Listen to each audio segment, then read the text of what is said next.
Anele, I must thank you so much for joining us this afternoon. What do you make of, number one, the speech that was articulated by the Minister of Police, but also this march against gender-based violence by the SAPS? Look, thank you, Faith, for having us. I think, first of all, it is quite appreciated that there are strides that are being made from all walks of life, especially strides that are being made in government.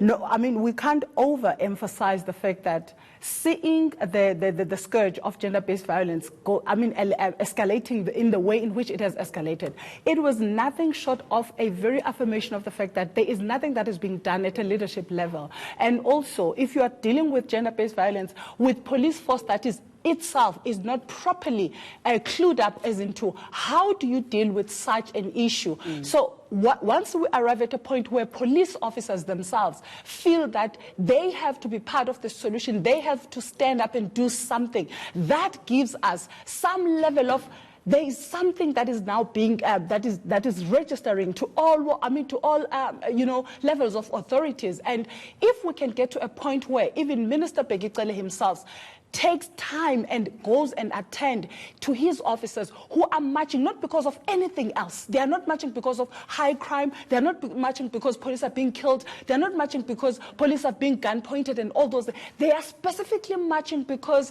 women and children are under siege, and this requires a change of lenses with which you are looking at the state of women's safety in this country. It requires a change of tone in leadership in as far as how do we deal with this monster and how do we ensure that we create a South Africa that is safe for women, South Africa that is safe for children, and a South Africa that is obviously safe for elderly women as well, because there's no one who is safe. Yeah, I mean, we're speaking about this issue about how nobody's safe. And in fact, I was saying this in the beginning of the show, that the statistics are quite alarming in terms of the ratio of one police officer to about 383 people in the country, where the actual global norm, or the international norm for that matter, is one police officer for 220 people. So clearly, nobody is safe because there are not enough police to make people feel safe. But if you're going to add on to that, the fact that you need people that are trained and sensitized enough to the issues around gender-based violence, then we've got a ripple effect that we really need to get our socks up for it. In fact, one of the things that the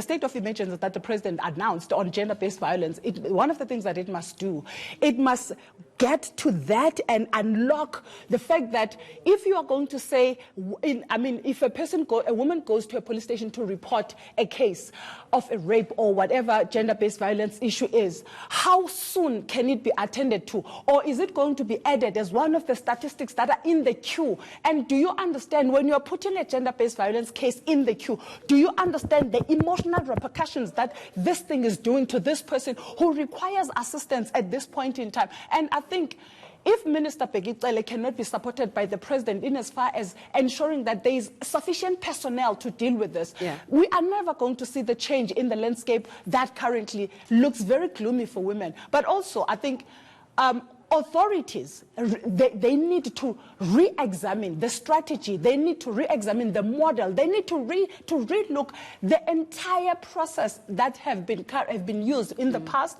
to attend to issues of gender-based Well, I'm hoping violence. that by this, for them getting into this march in the first place is the way in which they're going to do it. Unfortunately, we have to leave it there for this afternoon, but I can listen to you speak all day. Do not fret about that, because you do speak quite impassioned about a very serious matter in the country. So we're going to leave it there, but I think that the message was quite loud and clear, especially where policing is concerned and the need for safety, really. Anele, giving us the latest there on that.